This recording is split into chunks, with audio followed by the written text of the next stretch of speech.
magandang gabi po sa ating lahat. So, sa mga oras na to po, pipikit tayong lahat and we will pray. Hallelujah. Kaya po, this time, mag-focus lang muna tayo sa Panginoon na i-enkwentro natin ngayong gabi na ito. Let's desire His presence kasi He's the very reason bakit tayo pumunta sa lugar na ito. Nawa, bago mo man ilapit yung mga panalangin mo sa Panginoon, you just desire His presence na ma-encounter mo, maranasan mo yung fullness ng presence ng Panginoon ngayong gabi na ito. Come on, you acknowledge God in this place. You acknowledge His power, His sovereignty. You acknowledge His presence. Lord, you are good. You are faithful. You are just. You are merciful. Lord, you are the King of majesty. Lord, you are beautiful. You are lovely. At Lord, walang makakapantay sa inyo. Hallelujah. Lord, we acknowledge na Ikaw ang Diyos, Panginoon, na hindi nagbabago mula noon hanggang ngayon at sa mga susunod pa, Panginoon. Lord, salamat, Panginoon, sa patuloy na pag-aalaga mo sa amin, pagmamahal mo. Salamat, Lord, sa grasya mo na araw-araw naming nararanasan. Lord, we thank you sa hininga, Panginoon, sa buhay na pinagkakaloob mo sa amin. And this time, let's ask for cleansing and forgiveness sa Panginoon. Come on, you pray, you confess all your sins to God. Mula sa pinakamaliit hanggang sa pinakamalaki, aminin mong lahat ng yan sa Panginoon. And believe na sa pag-amin mo may paglaya. At alalahanin mo ang pangako ng Panginoon that if you will just confess your sins, He is faithful and just to forgive you. Kaya come on, you admit, you confess to God lahat ng mga nagawa mo na hindi ayon sa plano niya. Mga bawat disobedience, bawat pag-neglect na mga pinapagawa niya sa iyo. Whether sins na kinumit mo or mga bagay na hindi mo ginawa na pinapagawa ng Panginoon, you ask for His forgiveness. Come on, God is listening to you. God is listening to a heart that is broken before Him.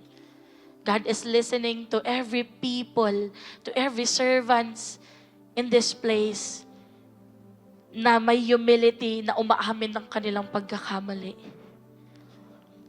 And this time, if you are that person that you ask God for His forgiveness, this time you receive the forgiveness of the Lord. Hallelujah. He is cleansing you. He is purifying you. He is refining you. Will just follow naturally. May provision, may blessing, may promotion, may wisdom. If tutuloy mo lang na naunahin ang Panginoon. Hallelujah. Awan, sige, lapit mo lang yung mga personal mo na panalangin sa Panginoon. He is listening to you. When come to God, come to His presence na parang isang anak na lumalapit sa kanyang ama. Come on, hayaan mo na i-comfort ka ng Panginoon. Hayaan mo na pagalingin ka ng Panginoon. Hayaan mo na inkwentrohin ka ng Panginoon sa mga oras na to. Just release your burden, your struggles to God. Yung mga problema mo, ilapit mo sa Panginoon because He cares for you. Kapatid, hindi totoo na kailangan mo maging perfecto at maging okay para makalapit ka kay Lord. Because the more na broken ka, the more na hindi ka okay, the more na problemado ka, the more na may mga struggles and battles ka, the more na inaanyayahan ka ng Panginoon na lumapit lalo sa Kanya. Come on, you stand before the Lord. Tatayo tayong lahat ngayon and you just worship the Lord. Come on, kapatid. You open your mouth and you worship the Lord. You declare kung sino ang Panginoon sa buhay mo. Come on, alalahanin mo lahat ng mga battles na pinagdaanan mo. Alalahanin mo nung time na sinave ka ng Panginoon. Alalahanin mo yung time na nirescue ka ng Panginoon. Alalahanin mo yung time na hiniled ka ng Panginoon. And you just worship the Lord because He deserves to be praised. Come on, you utter song of praises sa Panginoon. He deserves it. Lord, thank you. Salamat, Panginoon, sa kabutihan mo. Kaya Lord, sa gabi na to, wala kaming ibang dinedesire, Panginoon, but to experience the fullness of your presence. Oh, yarabaka, yarabababa. Oh, yarabababa, sika, yarabababa. Lord, we worship your holy name, your beautiful name. Lord, we worship you because you are our King. You are our God. You are omnipotent. You are omniscient. You are omnipresent, God. Oh, yarabababa, sika, yarabababa. Come on, papurihan natin ang Panginoon. Yes, come on. Continue to sing praises to the Lord. Feel the presence of God. Yes, He is here. Come on, church, worship. Worship the Lord. Open your mouth. Feel the fullness of God. This night we will seek Him. Oh, we want more of you, oh Lord. We want to see your fullness, oh Lord, oh God. Holy Spirit, fill this place with your presence, oh God. We want your fullness. We want more of your presence. Oh,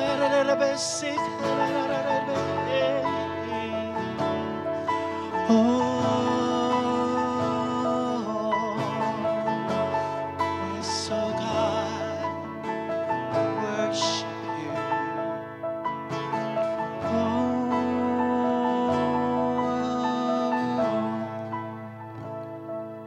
Come on, church, sing.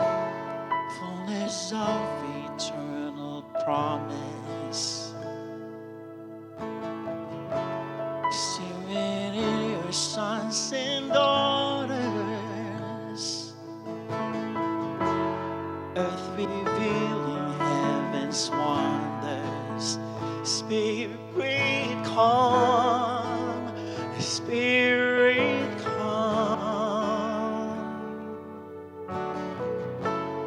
What you spoke is now unfolding. Oh, all your children shall behold it. Dreams awaken in this moment. Spirit come, Spirit come, pour it out, let your love run over. You're here now, let your glory fill this house. Pour it out, let your love run over. Here now, let your glory fill this house. Oh, let your glory fill this place. We want more of you, oh Lord. Fill us with your presence. We want more of your fullness. Oh, come on, you sing now the world. Now the world awaits your presence. And this power is within us. And this power is within us. And we will rise to be your witness. Spirit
for our King is soon returning.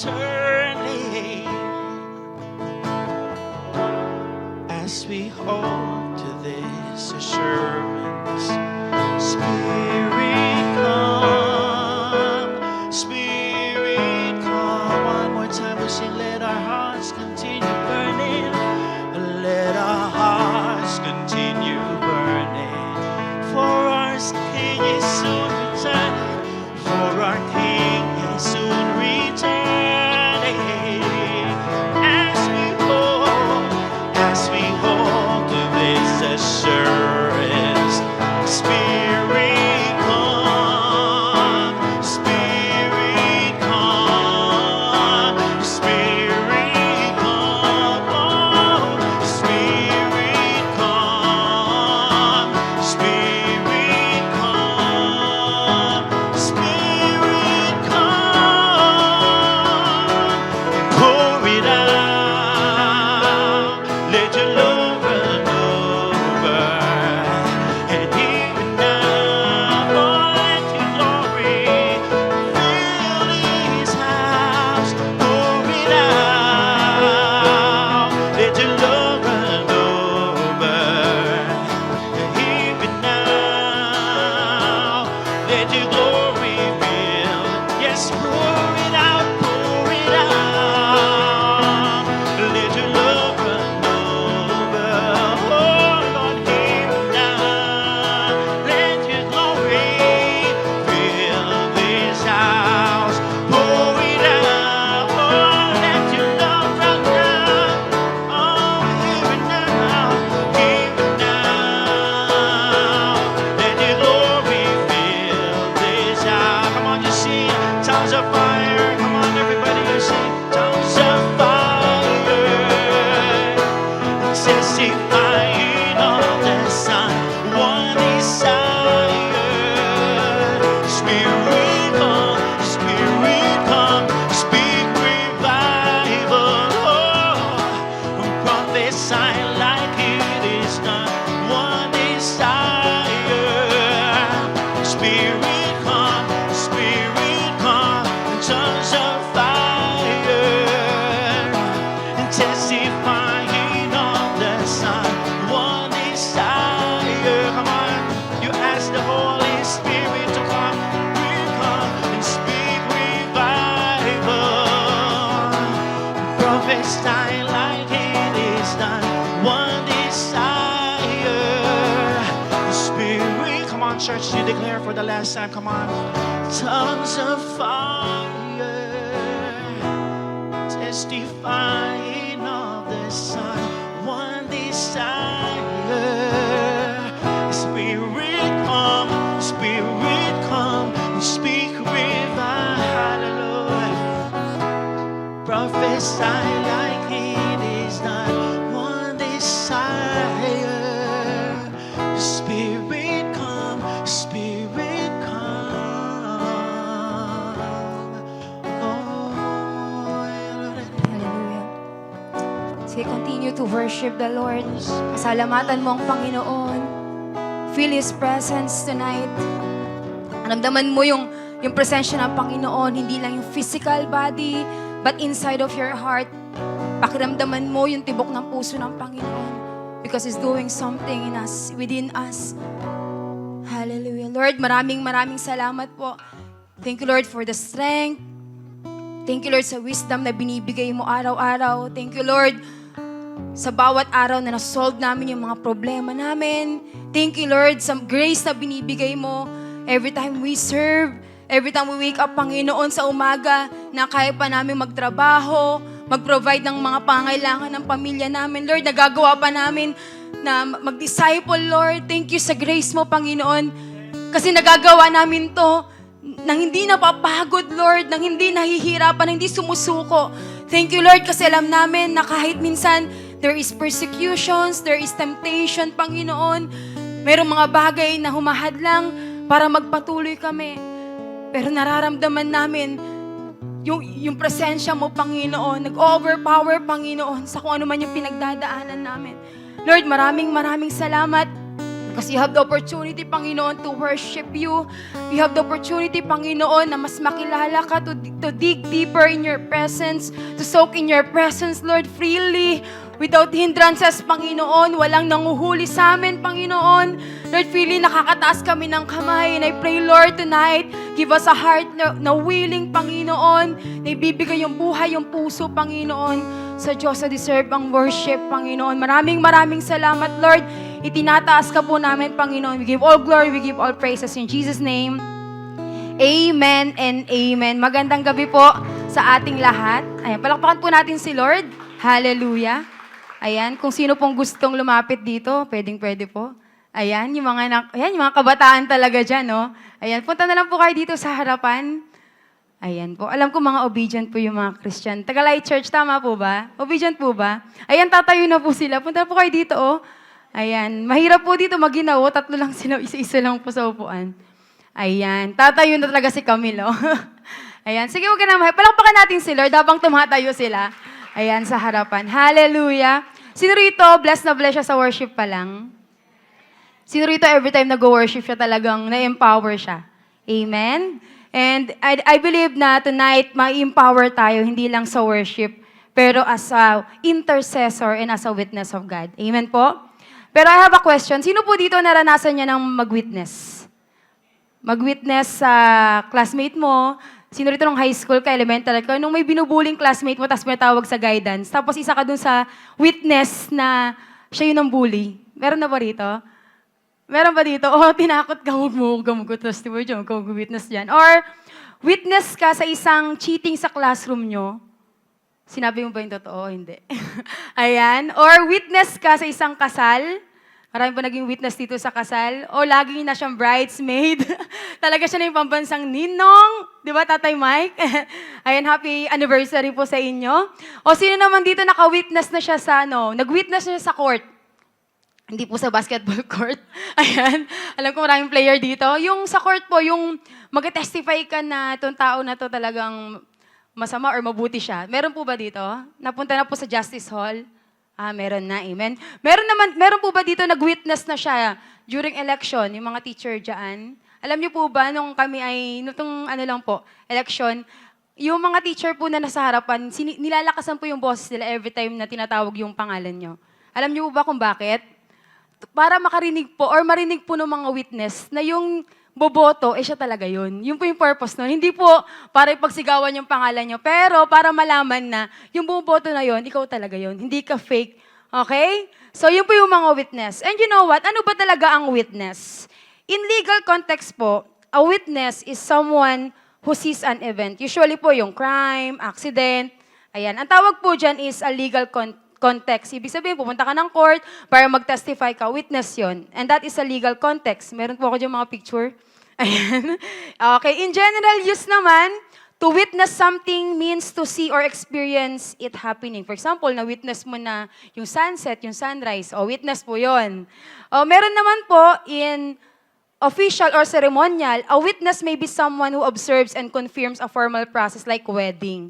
Ayan, kapag may kailangan po ng witness para po katunayan talaga na kinasal po yung dalawa. Sino rito lagi nag-witness? Ay, parang meron po akong picture dyan. Pero hindi.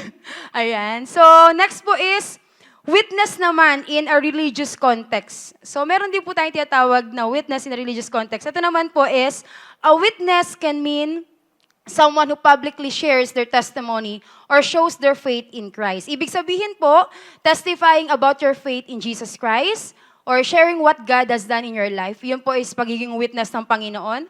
Or living in a way that reflects Christ. Ang makita lang si Lord sa buhay mo, sharing your testimony sa iba, that is a witness. Your actions, your words, and character na nagpo-point sa or nagre-reflect sa character ng Panginoon, that is a witness of God. And also spreading the gospel. Telling others the good news that Jesus died and rose again for the salvation of who believe. Ibig sabihin po, tayo po pala ay mga witness of God. Amen po ba? Amen. And speaking of witness, our new series for this month of June, at pag-uusapan po natin is, ayan po, a call for intercession, pray for more witnesses in this generation. Palakpakan po natin si Lord. So, sa buong series po ng June, We will pray for more witnesses sa generation na ito. We will ask God to inspire and empower individuals to share their faith and beliefs with others. Tingnan mo yung katabi mo, matatapos ang June na hindi na lang po siya nakatayo or hindi kilala sa school niya o sa community niya kasi mag-witness na siya. So we will pray for more witnesses involves asking God to raise up individuals within a particular generation. Sino po dito naniniwala that our generation needs witnesses of God? Amen po ba? Our generation, especially our generation today, lalo na tayo ay open tayo sa technology, open na rin po yung mga kabataan, hindi na lang kabataan, lahat na po ng age group, open na po sila sa social media. At ang kailangan po ngayon, hindi po yung maging in sa social media, pero maging in to share the Word of God. Amen po ba? Amen. So, open our Bible, o meron na po ako dito, Romans chapter 9, verses 1 to 4. Sabi po rito, I speak the truth in Christ. I am not lying. My conscience confirms it through the Holy Spirit. Verse 2, I have a great sorrow and unceasing anguish in my heart. Verse 3, for I could wish that I myself were cursed and cut off from Christ for the sake of my people, those of my own race, the people of Israel. Theirs is the adoption to sonship. Theirs the divine glory, the covenants, the receiving of the law, the temple worship, and the promises. Then verse 5, theirs are the patriarchs, and from them is traced the human ancestry of the Messiah, who is God over all forever. Praise. So si Lord po mapagpala sa kanyang salita. Ang context po ng binasa natin is, ang Book of Romans po is sulat po ni Pablo to the Christian church in Rome. Ang purpose po nito, ipaliwanag po sa kanila yung plano ng Diyos na kaligtasan para po sa lahat ng tao. Ibig sabihin po na ang kaligtasang binibigay ng Panginoon, hindi lang po para sa mga Hudyo, pero sa lahat ng tao, even your Gentiles. So after explaining justification ni Paul, in-explain niya yung sanctification, life in the Spirit, sa Romans chapters 1 to 8 po, he now Paul shift his focus in chapter 9 to 11 or chapter 9 to 11. So nag-shift po yung focus ni Paul, ito po sa binasa natin, and turns to a painful question. So may question siya na, if salvation is from the Jews, why have so many Jews rejected the Messiah? So doon po nag-come up yung chapter 9 po na binasa natin. So ang Romans 9 pala ay hindi lang po siya theological, but it's deeply personal and an expression of intercessory love rooted in Paul's intense burden for his people, the Israelites. So ibig sabihin, bilang Jew himself, si Paul po, a former Pharisee and now a follower of Christ, Paul is heartbroken that many of his fellow men or fellow Israelites rejected Jesus. Doon po yung hugot ni Paul dito na yung kanyang mga kapwa Kristiyano, kapwa Hudyo, kapwa na nanampalataya sa Panginoon, ay nireject si Lord. Ibig sabihin po, lahat ng mga nakarinig ng chapter 1 to 8 na Romans po, ay hindi po lahat yon inaccept si Jesus Christ. So ang verses rin na ito ay isang powerful message that reveals both the heart of intercession and the role of being witness as shown through Apostle Paul. Ibig sabihin po, yung binasa natin, makikita natin ang puso ni Paul sa intercession and witnessing God.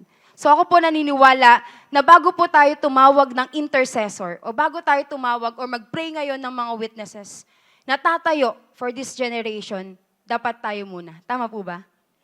Dapat tayo muna. Dapat ikaw muna.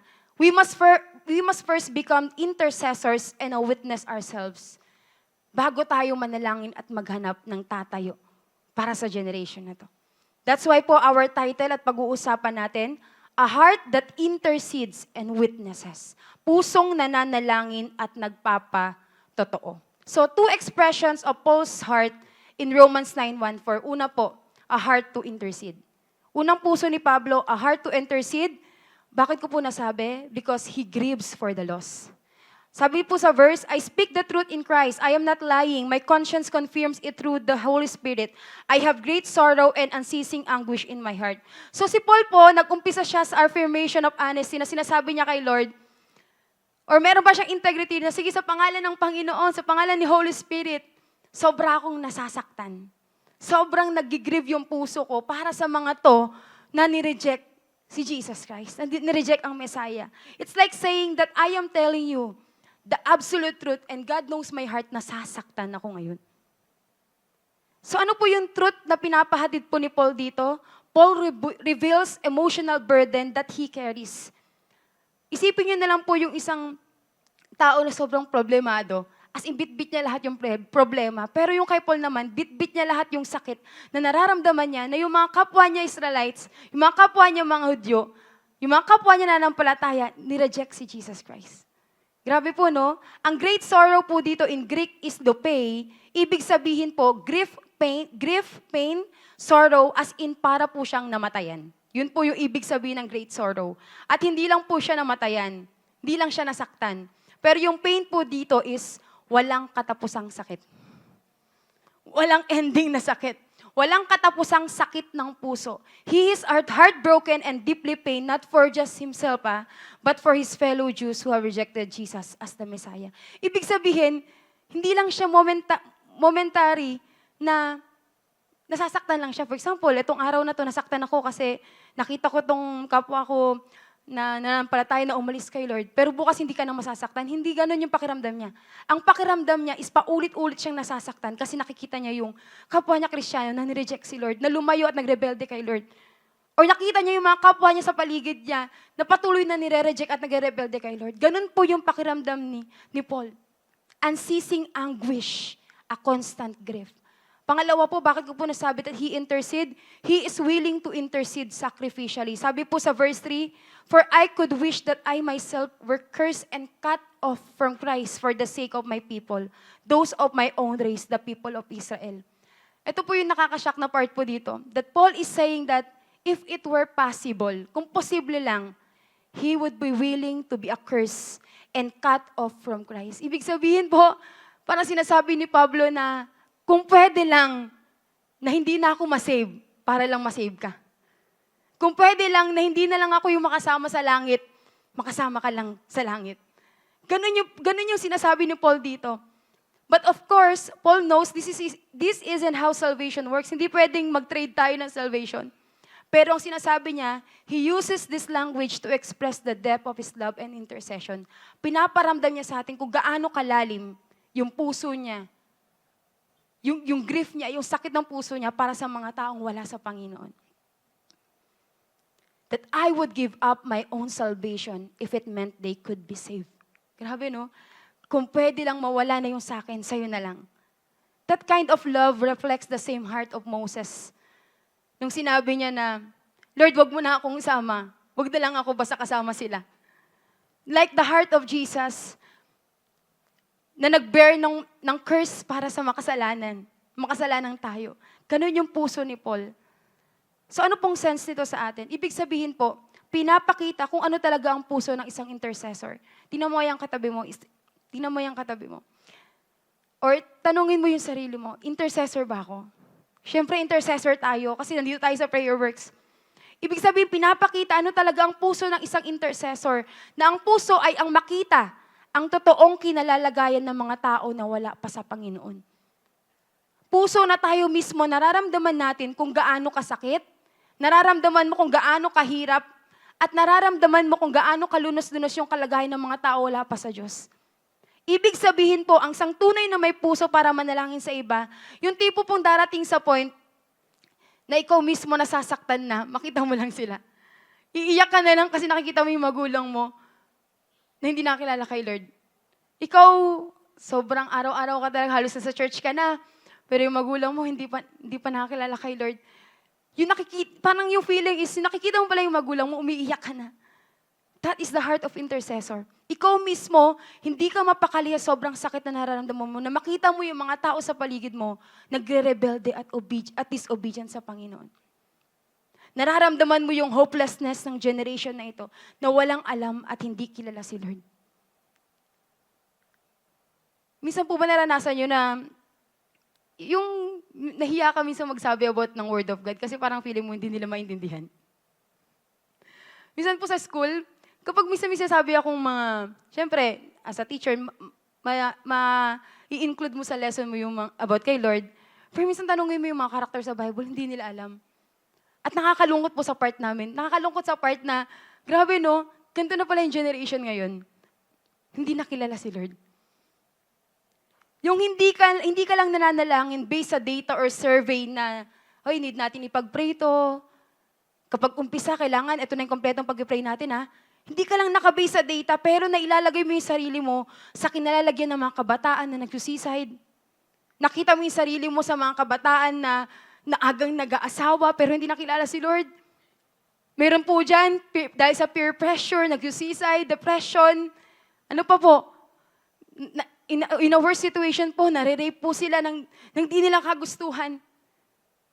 Dahil sa poverty, dahil sa broken family, sila mismo nagiging magulo na yung buhay nila. I pray na yung puso na yan nag-grieve pa. Nag-grieve pa yung puso natin. Kasi alam mo na si Lord nasasaktan din kapag nakikita yung mga tao na yun. Amen po ba? Amen? Marami ngayon sa news, sa social media, even tayo mismo, nawi-witness natin yung mga patayan, early pregnancy. Tama po ba? I pray na makita natin na yung generation na to nasa ganong sitwasyon. At I pray na bilang mga intercessor ng Panginoon, nasasaktan pa rin tayo sa kanila. Nararamdaman pa rin na rin nararamdaman nila. Tanong po, tayo po ba'y patuloy pang nalulungkot at nagdadalamhati para sa spiritual na kalagayan ng iba?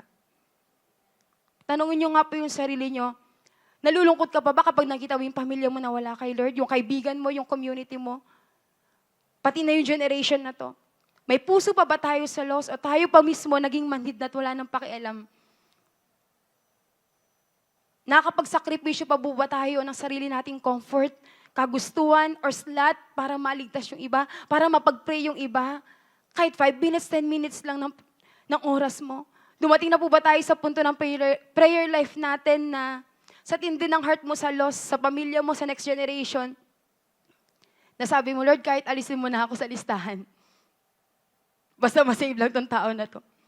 Basta kasama lang sila. Yes, hindi natin matitrade yung salvation natin.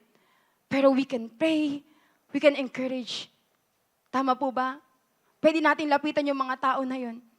Lalo yung mga nare-reach natin ng kamay natin, pwede natin lapitan yung mga yun. Lord, kahit 40 days fasting pa yan, para sa mga lost, mag-pray ako, gagawin ko. Lord, kahit maubos pa yung iyak at boses ko, gagawin ko. Lord, kahit maubos yung pera ko, para mapuntahan lang yung mga tao na to, ma-share ko yung word mo. Mga kapatid, alam natin that we can trade our salvation, but we can pray, serve, and speak the truth with urgency. Amen po ba? Amen? Like Paul po, may kaya tayong gawin. May boses tayo at magagawa tayo para sa mga tao na wala pa kay Lord at piniling i-reject siya. Let ask God to give us a heart like Paul and like Jesus with full of love sa mga lost na to. Alam niyo po ba na dito ko nakita na ang prayer isn't always about asking. It can also be about bearing. It's about lamenting. It's about grieving and being true to God sa nararamdaman mo para sa mga taong yun. Yes, intercession is costly, but it reflects the heart of God. Amen po ba? Sabi nga sa John 15:13, greater love has no one than this, that someone lay down his life for his friends. Palakpakan po natin si Lord. Pangalawa po, expression of Paul's heart in Romans 9:1-4. Pangalawa is a heart to witness. Paul witnesses to God's faithfulness. Sabi po dyan, there is the adoption to sonship. There is the divine glory, the covenant, the receiving of the law, the temple worship, and the promises. You know what, sa previous verses po na binasa natin, may kita natin na nag-exhort si Paul, witness niya yung about the gospel, testifying about the God's truth, God's judgment, and righteousness. And he witnessed a new life in Christ and God's plan of salvation for both Jews and Gentiles. And dito po makikita natin that Paul recounts the blessing of Israel, not to boast their heritage, but to show the faithful God sa buhay nila. Parang ganito, alam niya na yung mga tao na to, though they rejected God, though hindi sila nag-yes kay Lord, pinakita ni Paul na ganito kabuti si Lord. Ganito ka-faithful si Lord. Ganito ka-faithful si Lord, hindi lang sa'yo, pero sa mga generation mo, pati yung mga previous generation mo. God chose you, that God chose them, that gave them His law, His presence, and ultimately sent the Messiah through them. Pinakita ni Paul dito, he testified. He witnessed na, alam mo ba, nagaling dyan yung Messiah. Galing sa generation mo yung Messiah. And the pain that Paul feels for his lost brethren ay lalo pang tumindi kapag naisip niya kung paanong pinagpala sila ng Diyos. Pero nireject pa rin nila si God. Alam mo yung feeling na, alam mo na kung gaano kabuti si Lord. pero still nireject mo pa rin siya. Alam mo kung gaano ka-faithful si Lord, pero still umalis ka pa din. Alam mo kung gaano kabuti si Lord sa buhay mo, pero pinili mo pa rin lumayo. Paul witnesses to the true identity of Christ then. Sabi dun sa verse, "Theirs are the patriarchs, and from them is traced the human ancestry of the Messiah, who is God over all, forever praised." Paul boldly declares that Jesus is the Christ who came from Israel. Pinakita niya dito that Jesus Christ is God. Grabe, no? Pinapakita dito na winitness ni Paul na do marereject siya in a way, do pati siya marereject, pero sinabi niya pa rin kung sino si Lord, kung gaano ka-faithful si Lord, at kung sino si Lord sa buhay nila. Nakita natin kung paano niya tinestify kung sino si Jesus, kahit alam niyang pwede siyang ma-persecute at i-reject din. Kahit may bigat sa puso niya na i-reject siya, o i-reject nila ang Messiah, still sinabi niya pa rin kung gaano sila pinili, kung gaano sila pinangakuan ng Diyos, at kung gaano sila pinagpala yung lahi nila, na yung lahi nila dun manggagaling ang Messiah. Light family, tayo mismo, maging isa sa mga witness ng kabutihan ng Diyos. Ngayon po, persecutions natin, lighter na lang kaysa dati. Tama po ba? Yung persecutions ngayon, kung i-compare nyo po dati, parang walang-wala. Pero tayo, konting ano lang, minsan parang gusto mo na sumuko, tama ba? Temptation, parang andaling mag-yes at mag-no kay Lord. Pero Light Family, tayo mismo, tayuan natin na maging witness sa generation na to. When we witness, we must testify to God's faithfulness. To show to people that God keeps His promises. Na kahit pa sinasabi nilang hindi na trend, boring na yung word ni Lord, patuloy ka pa rin maging witness sa henerasyon na to. Because a true witness of Christ never compromise on who Jesus is. Hindi ka magko-compromise kung sino si Lord sa buhay mo, kung sino si Lord, kahit iba-iba kayo ng religion doon, kahit pa pinag-iinitan ka doon, sabihin mo yung totoo kung sino si Lord. A witness testifies not about opinions or trends, but only the truth. Mga kapatid, ang tunay na witness lives a life that reflects Christ also. Ang totoong witness, hindi lang po yung puro salita. Pero sana nakikita sa buhay mo. Sana nakikita sa buhay natin. Sana nakikita si Jesus sa buhay natin. Mamuhay tayo na naiiba sa mundo. Mabuhay tayo na may good testimony. Kabataan, pwede ba yon? Na hindi lang sinasabihan ng mga kabataan na hindi na pag-asa ng bayan. Pero sana tayo mga Kristiyano, mga kabataan, baguhin natin yung ganong mindset ng iba sa atin. Pero ipakita natin kung ano yung reflection ni Lord sa buhay natin. Amen po ba? Amen? You know what? Mahirap mag-encourage sa iba na maging witness kung tayo mismo hindi nakikita. Na tayo mismo hindi napapansin. Kung sa atin mismo hindi nag-uumpisa.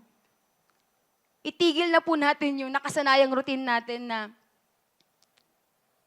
magkakasala, babalik ulit kay Lord. Mag-rebelde, babalik kay Lord. Pwede po ba na habang tumatagal tayo sa pananampalataya natin kay Lord, lalo naman dumadami ang ating testimony ng pagbabago? Amen po ba? Na habang tumatagal ka kay Lord, hindi ka nagbibilang kung gaano kadami yung kasalanan na nagawa mo at nag-sorry ka lagi kay Lord. Pero habang tumatagal tayo, mas maraming testimony ang sinashare mo sa iba. Amen? Amen. Tandaan mo, witness not just with words, but with a life transformed by grace. Amen? By grace lang ni Lord. Kung bakit kaya natin makapag-share, kung bakit kaya natin tumayo sa ibang tao at sabihin kung gaano kabuti si Lord at yung testimony natin, it's all by His grace. And naniniwala ko na hindi po tayo makakahanap ng mga witnesses kundi sa mga Kristiyanong tulad natin mag-uumpisa. Sana mag-umpisa sa atin. Kaya sabihin mo dyan sa katabi mo, sabihin mo, harapin mo yan. Kapatid, ikaw muna. Sabihin mo sa sarili mo, sige, hawakan mo yung sarili mo, ako muna. Amen? Huwag mo lang kinakanta yung ako muna.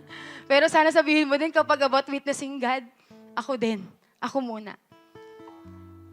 And for our conclusion po, two expressions of Paul's heart in Romans 9:1-4. First is heart to intercede and a heart to witness. Romans 9:1-3 po calls us to a higher kind of love. One that grieves, one that intercedes, and acts for those who are spiritually lost. And a challenge po sa atin ngayon for our application. First is, Carry a burdened heart to intercede, not a judgmental one. Sa generation ngayon, ang kailangan nila, ang mga Kristiyanong may pakialam. Ang kailangan po ng henerasyon na to, yung mga Kristiyanong may puso para sa kanila.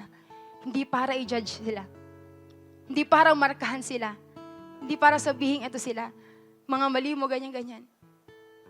Kailangan nila yung mga Kristiyanong maiintindihan sila. Mga kapatid, tinawag tayo para maging intercessor at hindi judger ng kamalian ng iba. To pray na magbago sila at makilala nila ang Panginoon. Be an intercessor na nakikita di lang ang kamalian at mga kasalanan na nagagawa nila, but to see yung future ng mga ito kapag nakakilala kay Lord. I pray na kapag nakikita mo yung mga loss na to, nakikita mo hindi yung kasalanan nila, kasalanan lang nila, pero kung sino sila magiging after makilala nila si Lord. Sana yun yung makita natin, yung future na parang ikaw, di ba? Bago ka nakilala kay Lord, di mo rin alam kung anong tsura ng buhay mo eh. Pero may nakakita lang.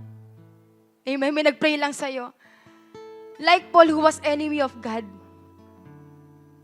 and Christians ay naging witness and intercessor ng Panginoon. Makita natin ang needs ng generation na ito, maybe na tinuturing na problema ng bansa. Lalo na yung mga kabataan. But I pray tayo mismo. Pray for them. Like yung parang nasasaktan na dahil nakikita mo yung sitwasyon nila. Amen po ba? Amen. And pangalawa, live a life that reflects Christ. Be someone na tatayo at dadalhin ang salita ng Diyos bilang mga witnesses niya. I pray na sa lugar na kung saan ka, dalhin mo yung reflection ni Lord. Dalhin mo yung reflection ni Kristo sa buhay mo.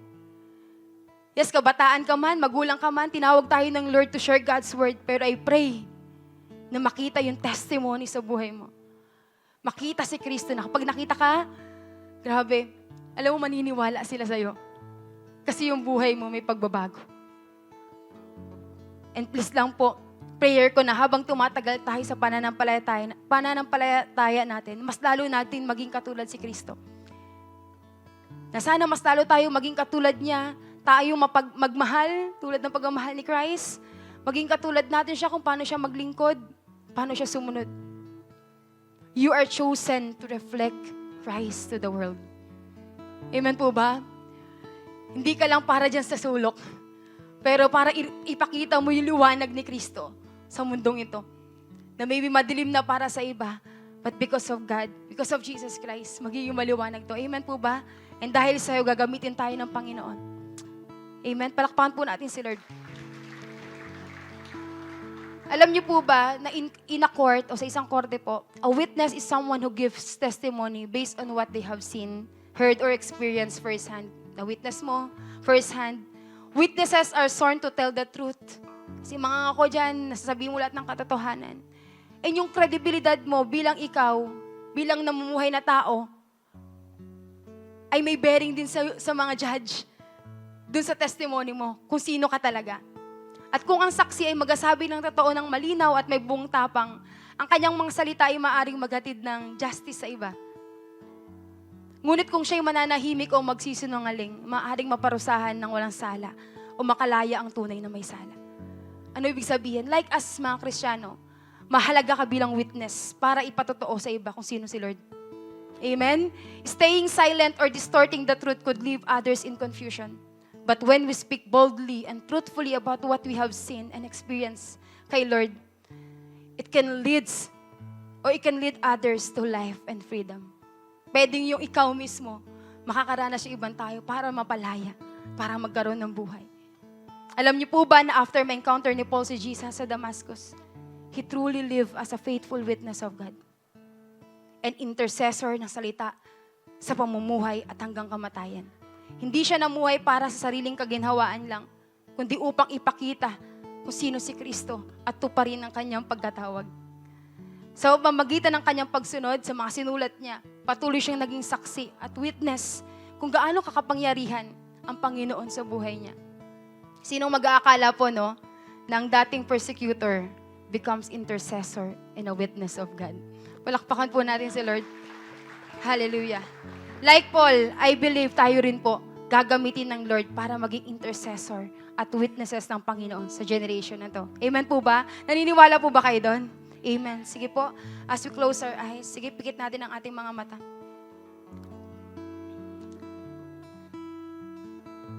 Pwede ba ngayong gabi, habang kinakausap natin ang Panginoon, lapit tayo sa Kanya. Lapit tayo sa Diyos na may pagpapakumbaba. Ilapit natin sa paanan ng Diyos at ipaayos mo ang puso mo ngayon. If ikaw naging guilty ka, na maybe napalayo yan, napalayo yung puso na yan sa pananalangin sa iba, napalayo na yan at naging manhid na makita yung nararamdaman ng mga tao sa paligid mo na wala kay Lord. Sa pamilya mo, sa kaibigan mo, sa community mo. Lapit ka kay Lord. Kung sa mga oras na ito, yung puso mo na yan, hindi na tumitubok para sa mga lost at wala pa kay Lord. Lapit ka sa Panginoon ngayon, sabihin mo, Lord, itong puso na to naging manhid na. Na Lord, patawarin mo ko kasi yung puso na to hindi na nasasaktan kapag nakikita ko yung pamilya ko. Masaya pero wala sa'yo. Paayos ka ng puso. Baka mamaya nagpapatuloy ka, pero para sa kingdom na lang, pero wala ka ng puso sa tao na wala kay Lord. Baka mamaya nag-serve lang tayo sa kingdom, pero yung main purpose natin, hindi na natin nagagawa. Alam ko at alam ng Diyos na gusto mong maramdaman muli na magkaroon ng puso nasasaktan pa sa tuwing may nakikita kang lumalayo sa Diyos. Na kapag may mga tao pang pinipili ang mundo, na kapag may mga kabataan pa na nagbipisyo, nag-aasawa ng maaga, nagre-rebelde, alam na Diyos na gusto mong maibalik ka sa panalangin. Kaya tonight, lapit tayo sa Panginoon. Lumapit ka sa Lord na may pagpapakumbaba. Lord, revive my heart again. Lord, revive mo itong puso na to para tumibok ulit sa mga tao na umiiyak kapag mag-isa na lang sila. Na kinakaya na yung depression ng mag-isa lang. Na Lord, na umiyak pa rin kami sa community namin na parang lahat na nagsusugal, nagsasabi ng masamang salita, nananakit. Pag-pray mo na maibalik at maiayos ang testimony mo. Kung ikaw mismo nakikita mo yung sarili mo na hindi ka na nagiging testimony sa iba, bumabalik yung pagiging mainitin na ulo mo, dami mong utang, yung mga salita mo, di ka na naging honest sa trabaho mo. Pag-pray mo na mag-reflect si Lord sa buhay mo. Pray to be a witnesses ng salita ng Diyos in season and out of season. And this time, I challenge you na habang hinahawakan mo yung puso mo, Now the world awaits your presence, to keep that heart burning, and this power is within to intercede us. for others. We will rise to be your witness. Mga kapatid, Spirit, come. may magagawa ka. May magagawa ka para sa generation na to. We cannot pray and ask for witnesses and intercessor to stand and to rise up for this generation kung tayo mga Kristiyano, nakaupo lang at walang ginagawa. Kung tayo mismo nandito lang sa loob ng church, pero hindi man lang lumalabas at iparamdam sa iba kung ano yung pakiramdam na minamahal tulad ng Diyos.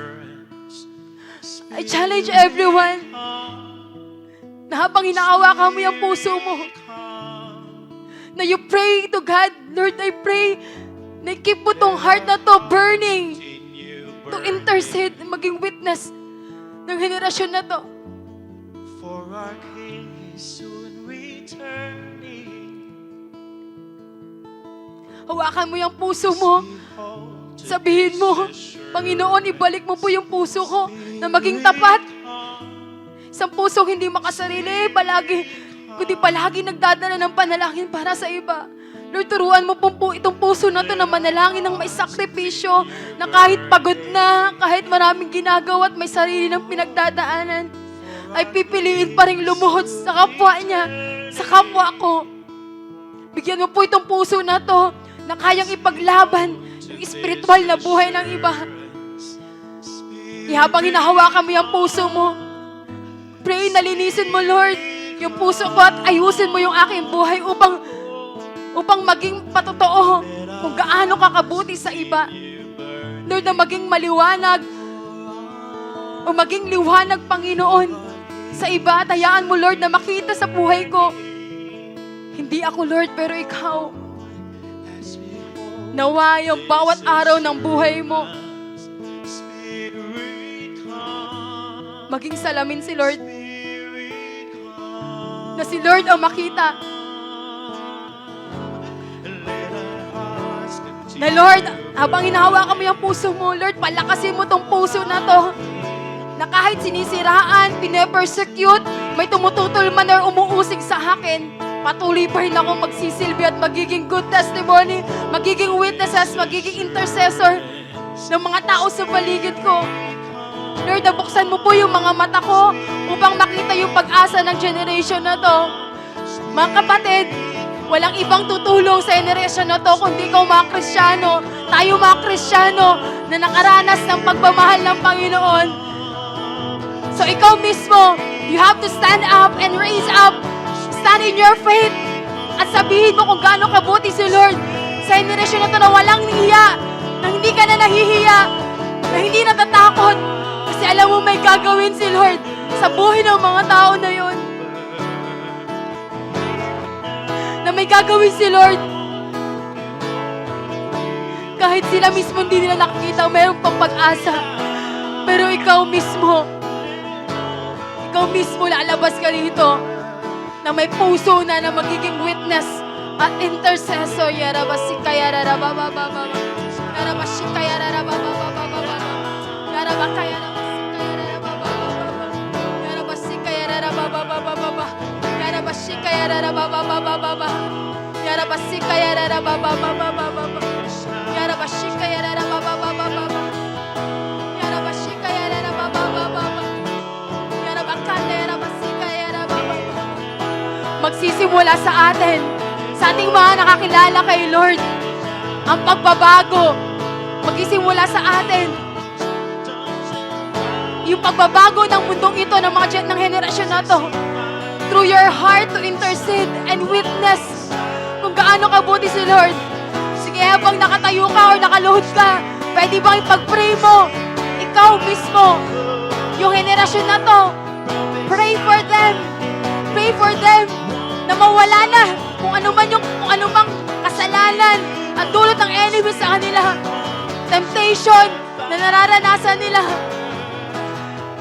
I pray na ikaw mismo, huwag kang titigil, na ipanalangin sila. Huwag kang mapagod sa kanila. Huwag kang mapagod at huminto. Because God is so powerful na yung salita mo pwedeng magbago ng buhay nila. Na yung mga salita at testimony mo pwedeng mag-ayos ng buhay nila. Yarabashika yarababababababa. Yarabashika yarabababababa.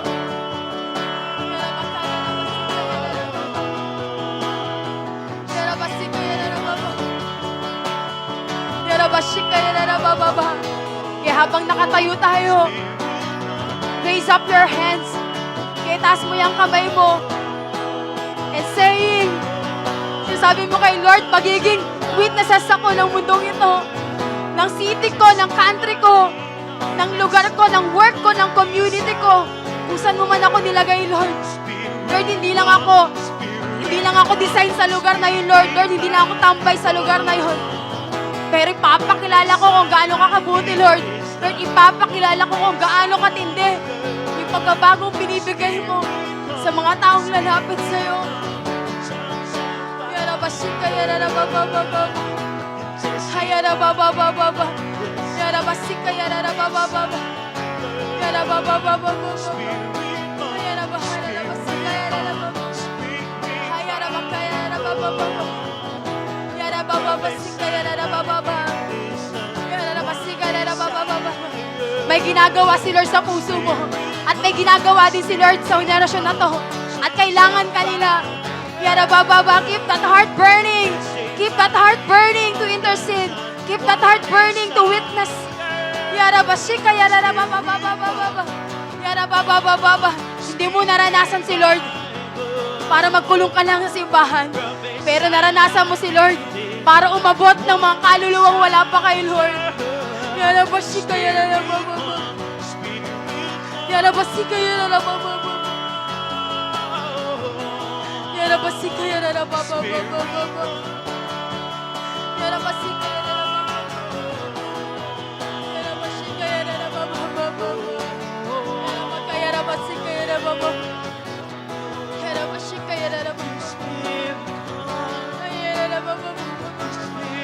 Yara basika yara baba. Yara makayara baba. Yara basika yara baba. Lord, tulungan mo po kami. As we leave this place, Panginoon, maging soldier kami na salita mo. Maging soldier kami, Panginoon, na lalabas. Hawak ang salita mo. Hindi matatakot, Panginoon. Hindi mahihiya.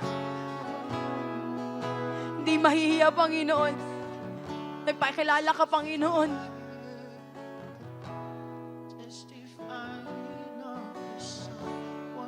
Sa lungsod ng Olonga po, pakilala ka, Panginoon, sa bansang Pilipinas. Na ipakilala ka, Panginoon, sa buong mundo. Na mayroong Diyos na bumago ng sirang buhay na meron ka. Yarabasika yarababa. Yarabasika yarababa. Yarabasika yarababa.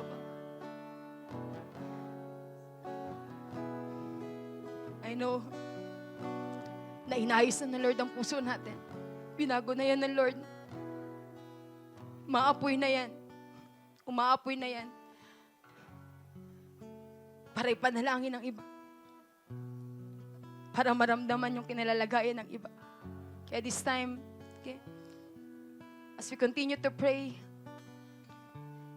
okay, manalangin ka. Hallelujah. Church, tonight, inapuyan ni Lord yung mga puso natin to intercede para sa ibang tao.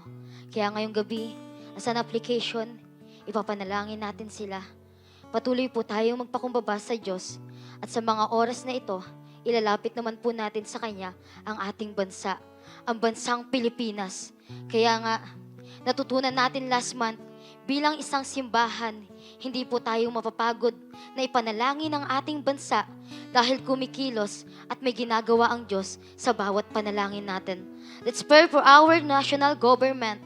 Let's also pray for our economy. Let's pray for our safety of all Filipinos. Let's pray for more job opportunities to open. Let's pray for more missionaries to be sent out to win every Filipino. Hallelujah, let's pray. Lord, lumalapit po kami sa inyong harapan na may pagpapakumbaba at patuloy na itinataas at pinapanalangin ng aming government officials mula sa aming President, Vice President at Senators. We pray for your wisdom sa lahat ng mga desisyon at batas na gusto nilang ipantupad. We pray na tulungan niyo po silang gumawa ng mga batas at programa para ikabubuti ng Pilipino at mag-glorify sa inyo. We pray that you may protect them, their family. We pray that you may give them compassionate hearts na nakikita ang kalagayan ng bawat Pilipino. We pray na maglingkod sila na may humility at faithfulness. We rebuke anuman influences sa kanila ng kaaway in Jesus' name. And we declare na magiging guided sila ng salita ng Diyos. Magpadala ka, Lord, ng mga Kristiyano na buong tapang na mag-share sa kanilang gospel. We declare salvation po sa kanilang mga buhay in Jesus' name. Naniniwala po kami, Lord, na ang leader na may pagkakakilala sa inyo ay leader na makapagbabago ng aming bansa in Jesus' name. Lord, we also pray for our national economy. Nakikita mo po, Lord, ang bawat dahilan ng pagbagsak at pagbaba ng aming ekonomiya. Lord, have mercy sa bansang Pilipinas. Patawarin mo po kami sa bawat pagbababaya sa mga resources na ibinibigay mo po sa amin. At patuloy na bigyan mo po kami ng wisdom kung paano namin gagamitan ito ng maayos. We pray, Lord, that you may provide and sustain the resources that we need. We pray din, Lord, na tulungan niyo po ang bansang Pilipinas na mag-prosper. We declare ang patuloy na pataas ng aming economy in Jesus' name. Nang sa ganon, hindi na po kailangan mang ibang bansa ng aming mga kamag-anak at kababayan para lang kumita ng malaking pera. Lord, we pray for safety of everyone Pilipino. Ngayon po, nagsisimula na ang rainy season sa aming bansa. Magsisimula na rin po ang pagdating ng mga bagyo. Lord, we pray na ingatan niyo po ang mga kababayan namin na madalas na sinasalanta ng bagyo. We pray na bigyan niyo po silang na maayos na ligtas at matitirahan, Lord. Lord, we pray, paparating lalong bagyo, Lord. We declare na walang bagyong darating na pipinsala at maglalagay sa peligro sa mga Pilipino in Jesus' name. Lord, also we pray na ingatan mo po ang bawat nagmamaneho, kabila po ang mga balita ng aksidente. We pray, Lord, na bigyan mo po ng wisdom at awareness ang bawat driver sa kung ano ang dapat i-consider kapag nagdadrive po sila. We pray, Lord, na ang lahat ng mga driver ay maging responsible at careful sa tuwing pagdadrive. We rebuke ang pagtaas ng vehicle accidents in Jesus' name, and we declare safety sa bawat isa. We also pray, Lord, for more job opportunities sa mga naghahanap ng trabaho.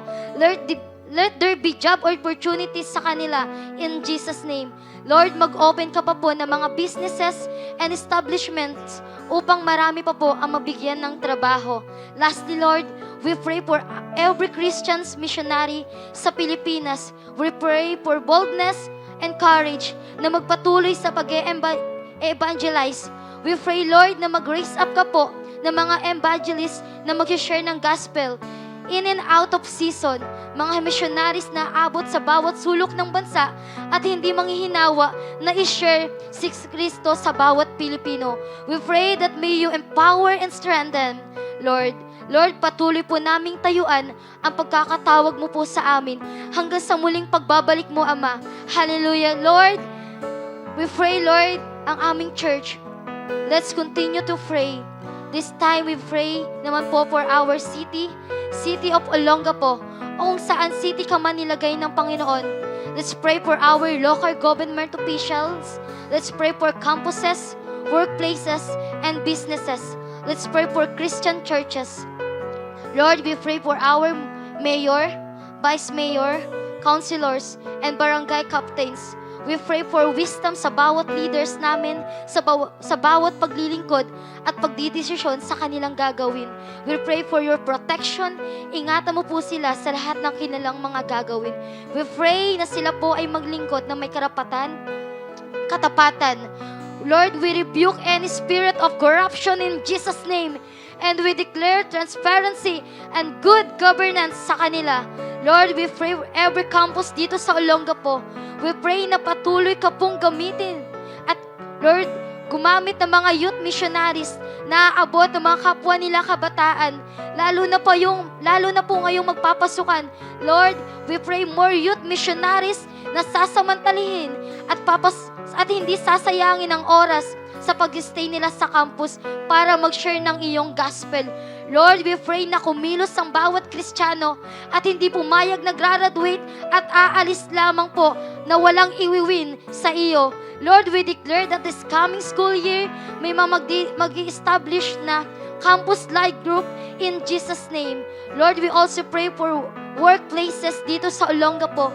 We pray na ang bawat workplace ay mapuno ng mga employees na nagpapahalaga sa kanilang trabaho at nagmamahal sa iyo, Ama. We pray na ang bawat Christian's employees ay bigyan niyo po ng courage para mag-step up at mag-win sa kanilang company. We pray na maging ilaw po sila kung saan company po sila inilagay. We also pray na marami pa pong companies ang pumayag na ipasok ang coaching group nating LIP para mas marami pa pong makilala kay Jesus. We declare more companies to incur this year in Jesus' name. Lord, we also pray for every Christian's owning businesses in Olongapo. We pray na ikaw po ang magbigay ng growth sa kanila. We pray din, Lord, na sa paglago ng kanilang business, hindi kanila makalimutan na magbalik sa iyo. Lord, gamitin niyo po ang kanilang mga influence to share your gospel and to win people for Christ. Lord, lastly, we pray for every Christian church in here Olongapo. Maging united nawa kami sa kung ano ang pinapagawa mo. As one body of Christ, hindi po kami mag-away-away. Lord, hindi rin po magkaroon ng kasiraan, kundi Lord God, magtulungan kami para ma-share ang iyong gospel. We pray for your growth, faithfulness po sa bawat church. Lord, i-renew niyo po ang strength ng bawat lingkod mo at patuloy na maging malinaw ang vision in mission kung bakit namin ito ginagawa. As one of body of Christ, bilang parte ng simbahan na ito, we will pray for our church. Sige, panalangin natin ang ating simbahan. Let's pray for our bishop, pastors, network, leaders, and mentors. Let's pray every ministry. Let's pray for our upcoming events. Let's pray for our bills. Let's pray for our missions, community outreaches, and daughter churches. Lord, we will lift up to our bishop, pastors, and mentors. We will pray for your continuous wisdom, strength, and anointing sa kanila. We pray that may always serve with humility, compassion, and fear of God. Lord, we pray na ingatan at protektahan niyo po sila saan man sila magpunta. Lord, may you also provide for their needs. Naniniwala po kami, Lord, na mas tapat ka sa mga tapat ding naglilingkod sa iyo. Lord, inilalapit din po namin sa inyo ang bawat ministry na mayroon ng simbahan na ito. We pray na patuloy mo pong bigyan ng tamang motibo ang mga lingkod mo at tamang puso, Lord. Ikaw po ang maging kalakasan namin sa tuwing kami ay napapagod at ikaw ang magsilbing kanlungan namin kapag kami ay nasusugatan. Lord, we also pray for more workers na pipiling maglingkod ng tapat in season and out of season. Lord, magpadala ka pa po ng mga lingkod mo na ang tanging goal ay mag-glorify at maitaas ang pangalan mo sa buhay nila. Pagpalain mo po ang bawat ministry. Lord, itinataas rin po namin sa inyo ang mga upcoming event ng inyong simbahan na ito. We pray for baptism, light-style graduation, and sod enrollment, and aming orientation, Lord. Lord, we acknowledge na kayo po ang nagbigay ng vision and mission sa lahat ng gawain na ito. Kaya naniniwala rin po kami na sa iyo rin manggagaling ang provision, Lord. Lord, we ask for your leading, strength, and presence sa bawat event na ito. At excited po kami sa mga ipapa-experience mo sa amin through these events. Lord, we also pray our bills and rental fees. Lord, may you provide for the needs of your church. Lord, maging faithful pa po ang bawat isa sa aming tithes and offerings nang sa ganon matugunan po ang lahat ng aming pangangailangan. Lord, we believe you are our Jehovah Jireh, our faithful and generous provider. Lord, pagpalain at paglaguin mo po ang iyong simbahan. Lord, we also pray for this church missions, community outreaches, mga mission and outreach na ikaw po ang maipapakilala at maitataas. Magpadala ka pa po ng mga harvesters sa iyong ubasan. Magpadala ka pa po ng ministry partners and kingdom financiers. We pray for protection and safety sa mga volunteers na nagtatravel po sa malalayong lugar para makapag-reach out po ng maraming soul. You know their hearts, Lord, kaya pagpalain mo po sila. We pray din, Lord, for our daughter churches. We pray for Light Caste, Light Subic, and Light Angeles. Lord, use them mightily sa kanilang mga provinces and cities para mas maraming makakilala at makilala ang iyo, Lord God, ang ating Panginoong Jesus. Use them, Lord, para mas lalong magliwanag. Use them, Lord, para maghatid ng pag-asa sa mga tao. Lord, we believe that expansion and fruitfulness are coming sa mga churches na ito. Lord, thank you kasi may opportunity kami para maipanalangin ang aming country, city, and church. And we believe, Lord, that you are working everything for our good. Lord, we claim that victory and answered prayers sa lahat ng panalangin in Jesus' name. We believe that best is yet to come. Come on, church. This evening, Lord, ang worship. Let worship the Lord. Testifying of the Son, one desire. Spirit come, speak revival. Prophesy and it is done, one desire. Spirit come, Spirit come. Acts chapter 4 verse 23 to 24. On their release, Peter and John went back to their own people and reported all the chief priests and the elders had said to them. When they heard this, they raised their voices together in prayer to God. Sovereign Lord, they said, you made the heavens and the earth and the sea and everything in them. Peter and John had good news to report. Sinabi nila agad, we got to tell them about Jesus. I-share natin kung anong ginawa ni Lord sa buhay natin. And I know, church, may ginawa ang Diyos sa buhay mo. Simula nung nakakilala ka sa Kanya, how He saved you sa lahat ng mga nangyari sa buhay mo. And I want to highlight in